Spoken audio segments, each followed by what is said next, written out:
So in this question number 7, you are asked to actually, you are given 3 different solutions and you're told that there are different composition of sugar in these 3 sugar solution. Now this can be actually given in the practical exam. You can actually be given 3 different solutions and you need to determine how you're going to identify them. It's also possible.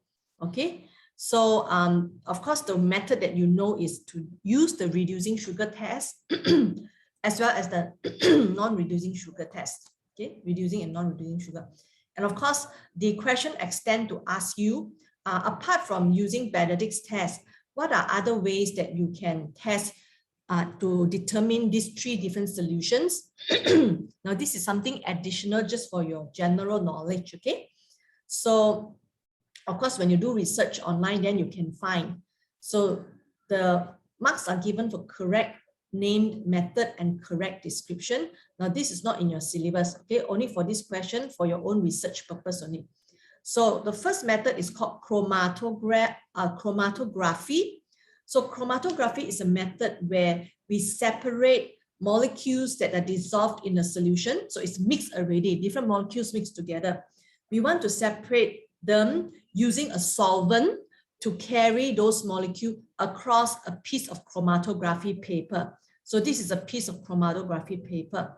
So first, we will put all the 3 solutions at the bottom of the paper. So we draw a pencil line across here. So use a pencil to draw the line because pencil line is due to carbon. Carbon is solid, so it will not travel up together with the solution. Okay. Then we put our solution. So the first one here, okay, and the second one here, we put it as a drop. Okay, we drop it as a drop, tiny little drop here. Okay. We drop a tiny little drop here, we dry it again and drop it again, dry it again, drop it again. So you've got high concentration of tiny little drop of solution there. And then we immerse this paper into a solvent, right? So the solvent should not go beyond the line. It must be below the line.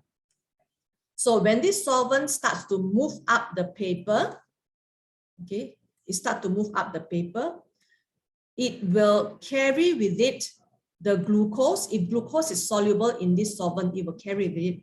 It will also carry with it sucrose if sucrose is soluble. So therefore, you allow time for this solvent to move up the chromatography paper. Solvent, okay? So once you see that this solvent has traveled almost to the top of the paper, you can see because the part where the solvent front, okay, I call it solvent front. Solvent front is the line that indicates where the solvent has traveled up to in the paper. You have got a dry portion and the wet portion. So the border line between the dry and the wet portion is called the solvent front. So once the solvent front reach almost the end of the paper, we stop the experiment. Then we dry this paper, and then we might use some chemical to make the glucose and sucrose visible. So once it's visible, you look at the location of the dots, then you can already verify what molecules they are. Okay, the one that travel the furthest away, because all of them are sugar, right? So all of them will travel. All of them will travel in the solvent. Okay. So the one that travel the furthest away will be glucose, because glucose is a monomer, right? Whereas sucrose is a disaccharide. Okay, disaccharide. Okay, whereas glucose is monosaccharide. So it's only 1 unit of sugar. Okay, versus 2 units of sugar is bigger. So this is bigger molecule, so it's heavier. So it's moved slower than glucose. So therefore, when you see that for this solution, you get 1 dot. For the second solution, you get 2 dots. And the third solution, you get 1 dot that moves slower. Straight away, you know the first is glucose, second is glucose plus sucrose, and the third one is sucrose. So this is a very good way of separating a mixture of molecules in a solution. Okay, separating based on what? Separating them based on their mass, as I mentioned just now, their mass, as well as ability to be carried by the solvent. Okay. So the heavier, the slower it moves.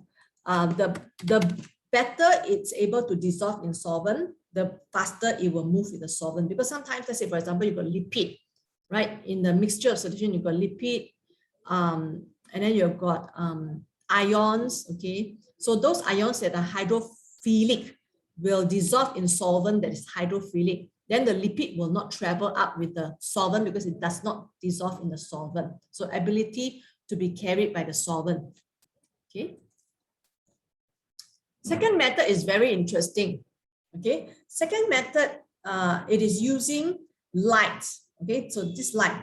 Now the arrow here actually shows you the wave of light. So when you shine the light, okay, what happens is that the light will travel in the form of wave, and the wave is all the 360 degrees angle, okay? It will travel, the wave will be vibrating in all sorts of angles. So altogether 360 angles, you will see the wave. So you've got wave that is traveling this way, okay, vibrating this way, vertically, horizontally, obliquely also have. So when you say you use sunglasses, a good sunglasses is the one which is polarized, okay, polaroid. I think you will study this in your physics lah. So what is a polaroid? Polaroid is a structure which when you pass the unpolarized light through it, like the normal sunlight or normal light from our light, normal light from our light, okay, fluorescent light, for example, okay, it will filter all the different angle of vibration of the light or the wave of the light and only allow one particular angle of vibration of the wave to pass through.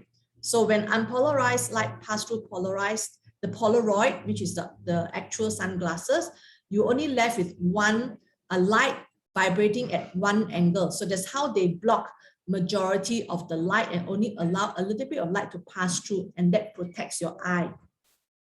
So sometimes it's good that don't buy cheap things. Don't buy cheap things where, yeah, it looks dark color, okay, but it's not a Polaroid, right? So light from all angles also can go into your eyes, right? So buy Polaroid. Polaroid may not be expensive, but you must know what is a good quality sunglasses, okay? So what happened here is that glucose and sucrose, they are able to rotate the plane of polarized light. So you can see that now, if you pass this light after the filter, the light will continue to travel and pass through the solution in the test tube. You will see that glucose will rotate the plane of polarized light to this angle here, the solid line, and the sucrose will also rotate the plane of polarized light to this angle. So you have got a polarimeter after that to actually detect the angle of the polarized light in order to know what this solution contains. So you only got this one line is glucose, you got these two lines is glucose plus sucrose, you got this line is sucrose. So this is a very wonderful technique, right? If you know the properties of the light and the property of the sugar solutions that's able to rotate plane of polarized light, you can use this method to identify the three different types of solutions.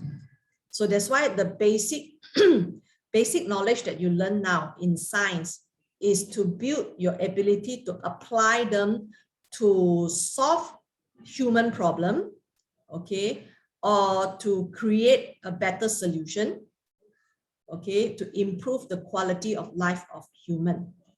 Okay. Especially nowadays, advance in the medicine, advance in genetic engineering, which actually help to improve the life of human. Okay, right.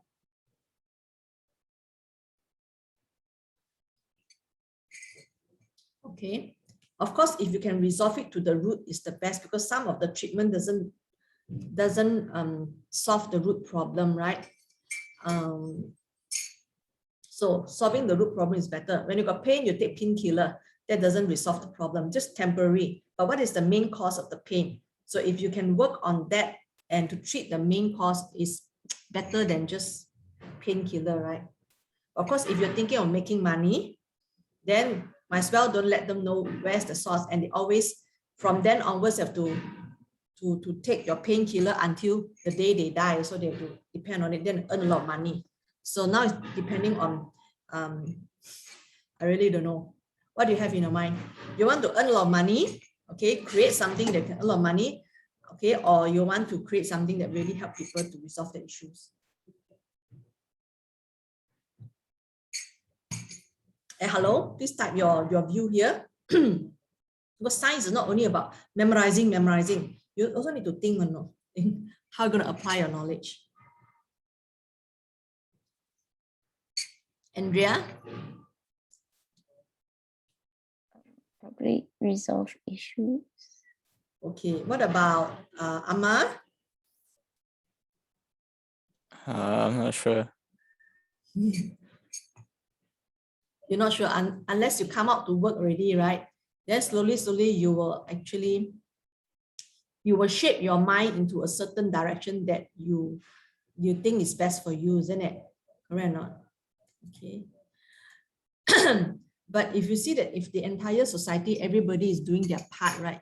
Actually, we will live a more quality life and more harmonious and a happier life. But if everyone is thinking about just making money and squeeze the money out of everybody, right? At the end of the day, you try to squeeze someone and then someone else try to squeeze you back. Can you imagine the whole society, how would it be like, you know? So there must be a moral base in everything that we do. Like the motto of Taylor's College. You know what's the motto of Taylor's College? Integrity, wisdom. I think wisdom is the first one. Wisdom, integrity, and excellence. I think this is a very good motto. Whatever you do, you have integrity. Your thought and action is driven by wisdom. And then your performance is excellent. So when everybody can do that as the base, then whatever you do will benefit, will bring true value to mankind, I'll say that. Okay. But if you're being covered by money, and you forgot about this thing, then at the end of the day, you may do something that is, I would say, illegal, okay? And then swallowing all the money of people. Then you get very, very rich and filthy, okay? And then a lot of people will suffer. So that's not necessary, okay? How much can you use is enough, right? And the expense of others, it's not necessary. Okay, so that's moral. Number 8. So number 8 is very interesting experiment. You can see, the student prepare a pure starch solution of various concentration. All right, this is a very good question. I like it very much. And then each solution is 10 cm cube. So they place it in the test tube. All right, and a student add a few drops of potassium iodide solution to do the iodine test. Okay, so of course, the more, now in iodine test, you know, the nature of iodine test is that your amylose, okay, amylose, right? Okay, and then the iodine will sit inside the iodine will sit inside the coil, right, to form complex with the amylose. So therefore, the more starch you have, all right, the more starch you have, the more complex can be formed, isn't it? Okay, if this starch is longer, right, the amylose is longer, then you've got more iodine that can form complex. So the darker would be the blue-black color. All right, so therefore, iodine test can also be used as a semi-quantitative test. Because let's say your starch is this short only, you only got 2 iodine that is attached to the amylose, then your color that developed is less dark. So the more complex is formed, the darker it will become. So it can be a semi-quantitative test in that way. Okay, so the question here says that, okay, so you had a sample of unknown piece of potato. So it's a piece of potato. Okay, piece means what? It is a solid potato, no? And you put this in a test tube, and in the test tube, you add 10 cm cube of distilled water. Now, of course, you can see straight away there's some error in this experiment already. Now, my potato, right, is in a piece form. Let's say they're giving you a cube of potato, okay, 1 cm times 1 cm cube, okay? Now, if you put it in a test tube, and then your test tube got 10 cm cube of water, right? Do you think the starch that is inside the potato will actually come out and dissolve in this solution? It will not, isn't it? Because you've seen the micrograph of potato cells, right? That the potato cells, if you see the starch grain, right, the cells are approximately hexagonal, right? And the starch grains are all located inside the cell, you know, big drop, small drop, all inside the cell. So if we put the potato piece into the 10 cm cube water, we will not expect our starch from the cell can move out from the cell and then go into the water and dissolve totally. And then when you do iodine test, that means you add a few drops of iodine, and then whatever color developed here, you will match with the darkness of the color of this concentration. You cannot do that, right? Because the starch inside the cell does not diffuse out and dissolve in the solution. So in this case, we cannot compare. So that's the issue. Okay, so we cannot compare. Unless you blend the potato into juice and you filter away the solid particles, and then you remain with the solution, then probably, and then you don't dilute it. You cannot dilute it with 10 cm cube of water. Okay, you have to take 10 cm cube of the pure potato potato extract. Then you can test. So this statement here deliberately introduce an error and ask you to identify the error in this experiment. So this is another skill that you need to develop to do practical exam. Okay, so how to develop actually is very easy. You already know the component of a practical, right? So everything that you do in experiment must be exactly the same except for one thing that you can change. So that one thing that you can change, what is that one thing that you can change, but the rest you cannot change? Tan Jia Ying? The volume. No, not volume. Remember, I told you in a practical, there are 5 components. The concentration of solute, concentration of Yes, correct. So your independent variable, right? Are you talking about independent variable? yeah. Yeah, independent variable. So in the experiment, apart from independent variable, that means in this case, my independent variable is this concentration of my starch that I prepared, right? Standard. This is called the standard starch solution. Now, whenever I say standard, right? Standard glucose solution, standard starch solution, that means it is a solution where I have prepared it, so I know its concentration. So standard, its concentration is standard, right? 1, 0.8, 0.4, 0.2, 0.1, and 0.05 is a standard starch solution. That means I prepare this solution myself, and then I know exactly what's the concentration of each of them. So this is called standard starch solution. Because I've got 6 different concentrations, this is my independent variable. So other than the starch concentration, the rest of the variables in my experiment must be standardized. The rest of them must be standardized. Okay. Now, why do I say that? I forgot already. Why? Yeah, so the rest must be standardized. If my starch solution that is subjected to iodine test is in the solution form, then my potato that I want to test also must be in solution form. It cannot be solid. Okay, and it must be 10 cm cube because I use the 10 cm cube to do the test. So this is called standardizing my experiment. Standardizing all the variables in my experiment. Now, even your independent variable, right? See your independent variable, the concentration, you got 6 concentration, right? That is you use 6 concentration. Now for this 6 concentration, you must standardize their volume, right? So the volume of your independent variable here is also must be standardized, right? So everything must be standardized other than your independent variable. You can have 6 different concentration so that the results, whatever results, the differences in the result is solely due to the differences in the concentration, which is actually your independent variables.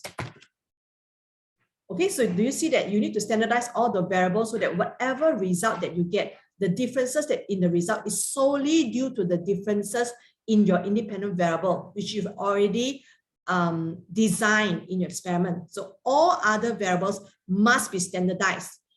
Okay, that means how many drop of potassium iodide solution you're going to add in. If you say 3 drops for every test tube, including the unknown.